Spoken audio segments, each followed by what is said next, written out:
Thank you for standing by, and welcome to Sportsman's Warehouse First Quarter 2026 Earnings Conference Call. Currently, all participants are in a listen-only mode.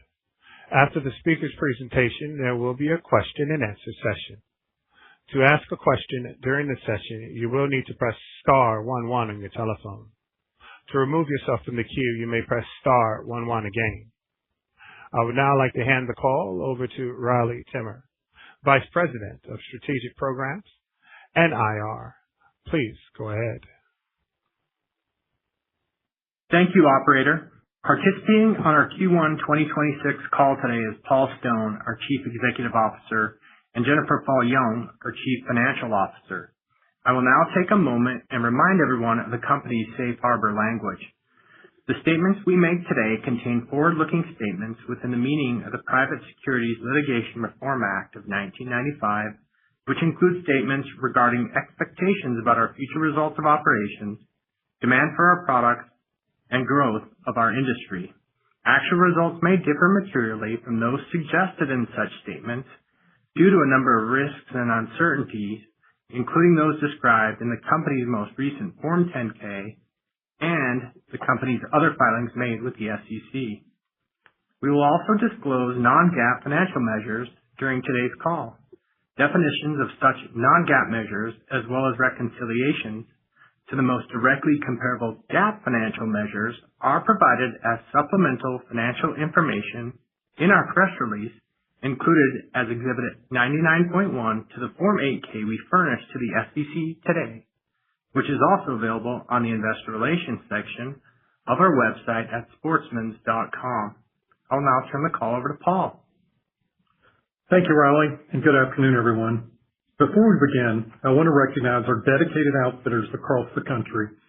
Every day, they deliver on our promise of great gear and great service, strengthening our connection with customers and supporting the progress to transform Sportsman's Warehouse. I'm pleased that the same-store sales in the first quarter were up just over 2% compared to last year, despite ongoing consumer microeconomic pressure and higher fuel prices. This increase is on top of the 2% growth we achieved in Q1 of last year. We continue to refine our assortment to meet the current needs of the customer with regionally specific products and brands that strategically align to our core pursuits. First quarter sales in our hunting and shooting sports department increased over 7% versus last year. During Q1, we executed a successful Spring Range Days event, showcasing pursuit-led solutions for the shooting sports customer through curated products and accessories. While event-driven demand further supported sales of firearms and ammunition during the quarter, we will continue to strategically build on our authority as a leader in both shooting sports and personal protection. Sales in our fishing department increased nearly 6% in Q1 and is up about 17% on a 2-year comp stack. Although a softer than expected ice fishing season put pressure on the category in Q1, we are confident in our assortment and position in the market to continue to capture share during the late spring and summer seasons. As we've discussed on prior calls, last year we strategically reduced inventory and the assortment in our camping and softline departments. This decision was intentional to eliminate slow-moving and low gross margin return on investment products from our assortment that didn't align with our core pursuits, causing a short-term softening of sales. However, this allowed us to free up working capital dollars to buy into the product and brands these two departments that now align to our core pursuits of hunting, fishing, shooting, and personal protection.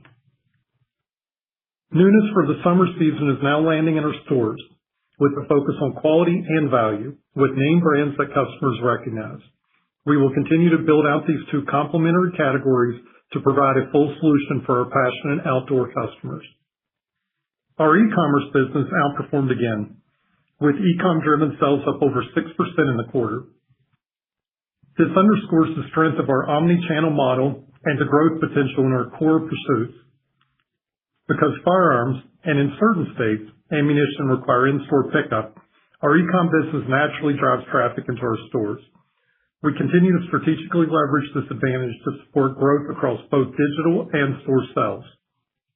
We once again saw improvements in both units per transaction and average order value, driven by our merchandising strategy, better in-stocks, and our strategic shift to solution selling. Close management of inventory remains a key priority in our transformation strategy. I'm pleased with how the team is timing our flow of merchandise to ensure we are regionally and seasonally relevant to meet shopper demand. This will continue to be a focus as we expect to improve turns and inventory efficiency in 2026. On our call last quarter, we outlined the next phase of our business transformation, centering on strengthening our leadership position in our core pursuits of hunting, fishing, hand shooting, and personal protection. These are the core pursuits that make up the DNA of Sportsman's Warehouse. During the first quarter, we made meaningful improvements to our website to enhance the online fishing experience. Early results have been encouraging, contributing to strong e-commerce sales growth in the quarter. We will continue to integrate content with commerce to help anglers more easily build their fishing solutions. With participation rates continuing to grow each year, we believe this category represents significant growth upside for the business. Additionally, during the first quarter, we entered into a partnership with one of the top fishing and hunting lifestyle brands, Field & Stream. Together, we are working with leading fishing influencers to create shareable content that enhances our brand exposure, showcases trending new products, and drives traffic to Sportsman's Warehouse. While we are in the early stages of this partnership, we are encouraged by the early results. Turning now to our firearm solution bundling strategy, we made solid progress in Q1 on this initiative with a full solution offering now available online for top-selling products. Many of our customers are first-time firearm owners, so offering carefully selected pairings like gun safes, hearing and eye protection, and our firearm service plan, helping first-time buyers feel confident in their initial purchase decisions. That experience then carries into our stores, where customers can build on those pairings with support from our experienced outfitters, tailored to local needs and pursuits. This experience supports responsible ownership while increasing the attachment and basket size. By combining curated e-commerce pairings with in-store experience, we believe we can expand gross margins in the hunting and shooting sports category while reinforcing our leadership in these key pursuits. Reinventing our loyalty program is a key step in Sportsman's Warehouse effort to build a more durable, higher value customer model, and our partnership with Epsilon, a leading loyalty and personalization consultancy, marks an important move forward in that transformation. The initiative is designed to improve retention, increase customer lifetime value, and drive more efficient marketing while supporting stronger repeat purchase behavior and a more disciplined promotional strategy. Looking ahead, the U.S. consumer remains under pressure with high fuel costs adding additional weight to discretionary spending. We feel optimistic about our position in the market, our curated assortment of iconic American brands, and our summer readiness, where we will celebrate and showcase red, white, and blue for America's 250th anniversary. Our focus remains on driving profitable growth, disciplined management of inventory, generating positive free cash flow to pay down debt, and executing against our strategic priorities. With that, I'll turn the call over to Jennifer. Thank you, Paul, and good afternoon, everyone. Net sales for the first quarter were $256.1 million, a 2.8% increase from $249.1 million in the same period last year. Our same-store sales in Q1 increased 2.1% versus last year. This represents a solid start to the year and reflects continued progress against our strategic and operational priorities. Our performance was driven by 6.3% same-store sales growth in our hunting, shooting, sports department, led by firearms, ammunition, and less lethal personal protection. Fishing also continues to perform, growing 6% in Q1. This is a key category where we see significant growth upside for the business. Our other categories declined in Q1, partially offset by overall growth. Gross margin for the quarter was 29.6% compared to 30.4% in Q1 last year. The decline was primarily driven by category mix with a higher penetration of firearms and ammunition and lower sales in our higher margin categories. SG&A expenses were $93.9 million or 36.7% of net sales versus $95.3 million or 38.2% in Q1 last year. The decrease in SG&A expense was driven by disciplined cost management, overall lower payroll expense, and decreased depreciation. Net loss for the first quarter was $21.8 million, or negative 56 cents per diluted share, compared with a net loss of $21.3 million, or negative 56 cents per diluted share in the first quarter of the prior year. Adjusted net loss in the first quarter was $15.1 million, or negative 39 cents per diluted share, compared with adjusted net loss of $15.6 million, or negative 41 cents per diluted share in the first quarter of last year. Adjusted EBITDA for the first quarter was negative $8.1 million, compared with adjusted EBITDA of negative $9 million in the first quarter of 2025, an improvement of $900,000. Turning now to the balance sheet. Total inventory at the end of Q1 was $387.1 million, down $25.1 million, or 6.1% versus Q1 of last year. The decrease in year-over-year inventory is part of our ongoing inventory efficiency strategy, including the refinement of receipt timing to match seasonal demand. We expect average inventory to be lower throughout the year as we improve seasonal inventory timing and eliminate slow-moving inventory, resulting in better overall turns. We continue to expect to end the year with less total inventory than 2025. In regards to liquidity, we ended the first quarter with a net debt balance of $148.4 million and a total liquidity of $116.7 million. Our liquidity position remains strong, and we continue to actively manage working capital to ensure flexibility as we navigate through the year. Tight management of variable expenses and inventory efficiency remain a key focus. We remain committed to generating positive free cash flow and using excess cash to reduce debt and strengthen the balance sheet, with debt reduction as our top capital allocation priority. Finally, let me speak to our full-year guidance. Despite the continued pressure on the U.S. consumer, which is weighing on our camping and softline departments, and elevated fuel prices, we are reiterating our guidance for the full year. We continue to expect fiscal 2026 net sales to range between down 1% to up 2% compared to last year. Adjusted EBITDA to be between $30 million and $36 million, driven by better gross margin performance, ongoing expense management, and improved inventory discipline.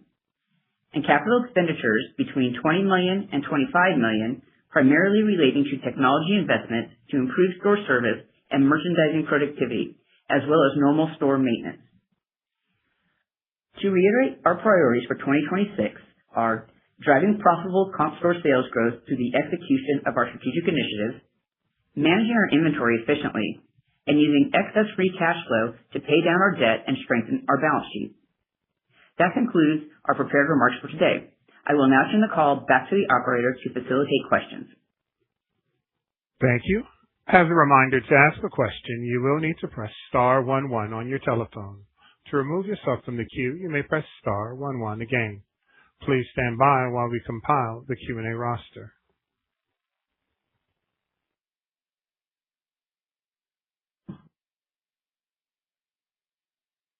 Our first question comes from the line of Anna Glassen of B. Riley Securities. Your line is open, Anna. Hi, good afternoon. Thanks for taking my questions. I'd love to dig a little deeper into the trends you're seeing in hunting and shoot.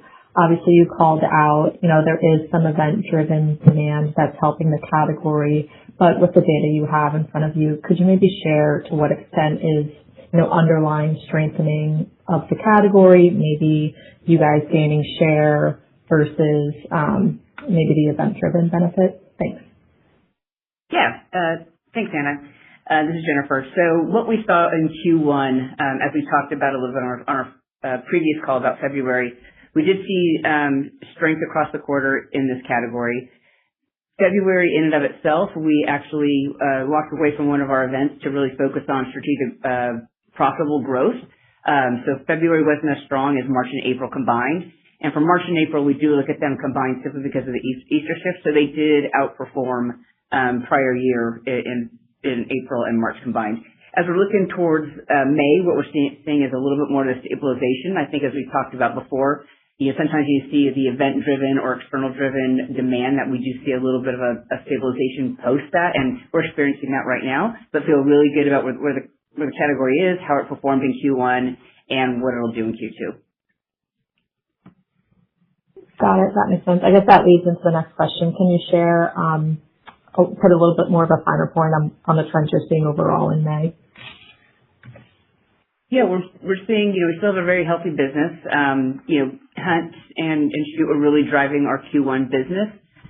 We have a big month of June ahead of us. You could look at our quarters. That's one of our largest months of the quarter. So with Father's Day playing into that, that's who our customer is, and that's where we have a lot of advertising and promotional events to really make sure we deliver on June as well. Great, thanks. I'll hop back in the queue. Thank you. Our next question comes from the line of Mark Smith of Lake Street. Please go ahead, Mark. Hi, guys. I wanted to dig into gross profit margin a little bit more here. Down 80 bips. Can you just talk about maybe how much of that was driven by mix and then any other pressures that you're seeing? Yeah, the majority of it was driven by mix. There is a little bit of pressure in some of the other categories. As we look across the board, we're starting to take our marks a lot sooner than we have historically. So across the other categories, you saw a little bit of pressure, but really it was mix, having so much penetrated in hunt and shoot. Okay.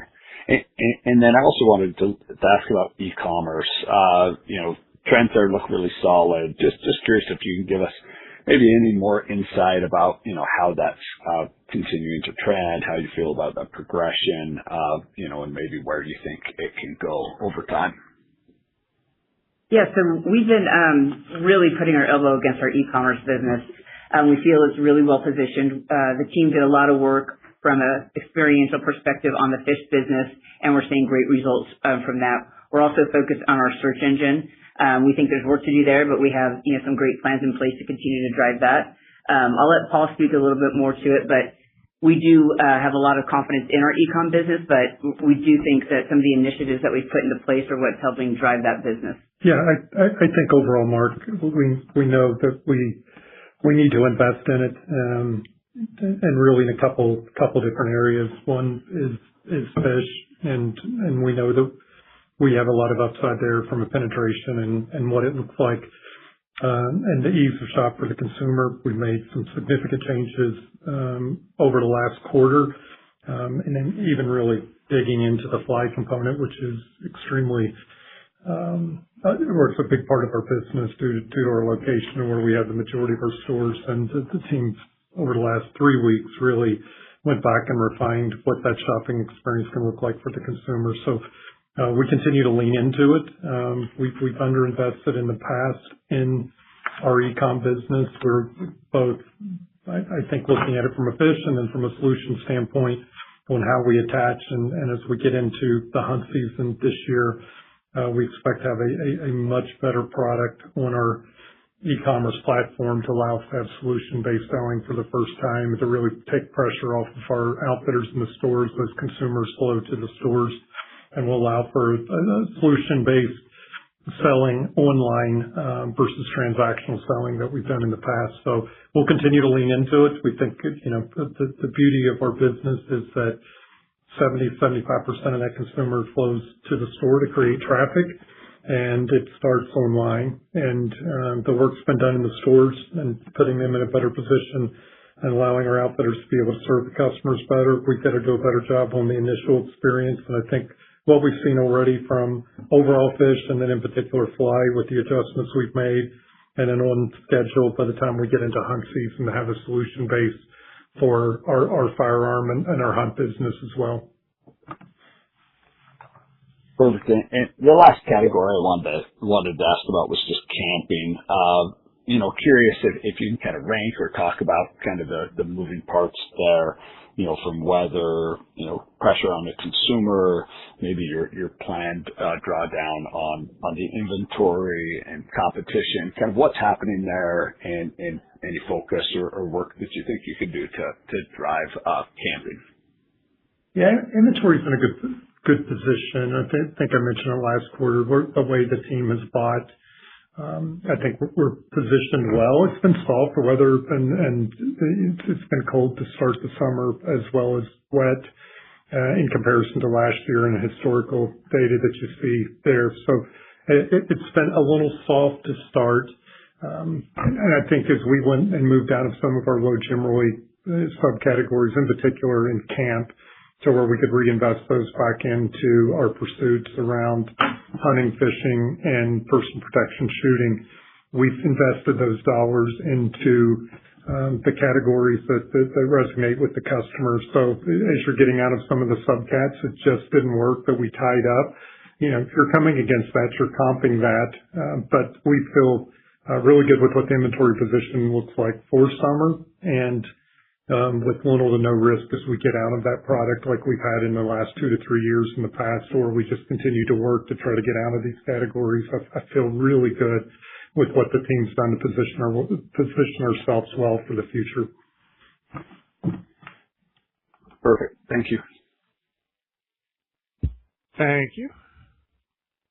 Our next question comes from the line of Matt Koranda of Roth Capital Partners. Your line is open, Matt. Good afternoon. It's Joseph on for Matt. I just want to see if you guys could talk about just SG&A here. It's nice to see the continued leverage on this line. Just want to see how the team's thinking about further savings on this line item. And it sounds like payroll efficiency was a driver, and wanted to know if there's any other labor efficiencies we should be thinking about. Hey, thanks for the question. Yeah, we're continuing always focused on leveraging our SG&A. What you saw in this quarter was really the favorability in the payroll as we've gotten more efficient with our inventory, as well as we continue to focus on our store labor. We saw a nice benefit there. That was partially offset by the bonus accrual that we did this quarter that we didn't have last quarter.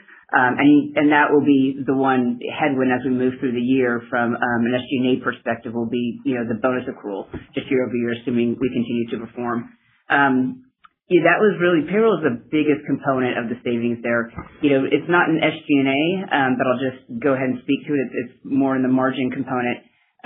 We did see, we're seeing some headwinds in fuel, but we're able to offset those with some of our inventory efficiency. So, just to kind of keep it straight, that is in margin, not in SG&A, but, expense management is all one bucket. So just thought I'd kind of key on that one too. And I think anytime, the thing I would add to it is, the efficiency of the flow of inventory and whether it's through a distribution center or whether it be in the stores, and kind of the ups and downs that we've had or front loading or back loading as we come into different seasons. The smoothing of that has allowed us to look at labor a lot differently than we have in the past. And really, the operations team in the field did a great job as far as being able to align sales per labor hour to what they were seeing in the business. So feel good. And I think the core of that is how we're managing inventory and efficiency we're getting from inventory. Got it. And then if we could just hop on to inventory then. In your prepared remarks, you mentioned that you're expecting a year-over-year decline on the full year in inventory. Just wanted to see where's that coming from. Should we be thinking about it as a quicker seasonal clearance as a factor, or is there anything else driving that tighter inventory management? I wouldn't say it's one silver bullet. It's multiple things that are really helping us here. It's getting the right inventory into the right stores, to the right place that really helps our turns.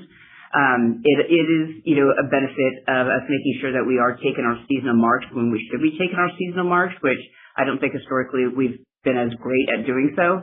And then it's also just looking at, looking at our SKUs, which SKUs aren't moving quickly, and how do we look at the tails and not actually go deep into those, but go deep into the quicker turning categories. So all those things kind of add up to really where we're getting efficiency. So again, it's not one thing. It's just we're constantly looking at it, and we just, we know that takes up working capital. So we want to be as efficient with it as possible. Got it. We'll go ahead and take the rest offline. Thank you. Thanks. Thank you. I would now like to turn the conference back to Paul Stone for closing remarks. Sir? Thank you for joining the call today, and thank you to all the passionate outfitters around the country for their commitment to Sportsman's Warehouse.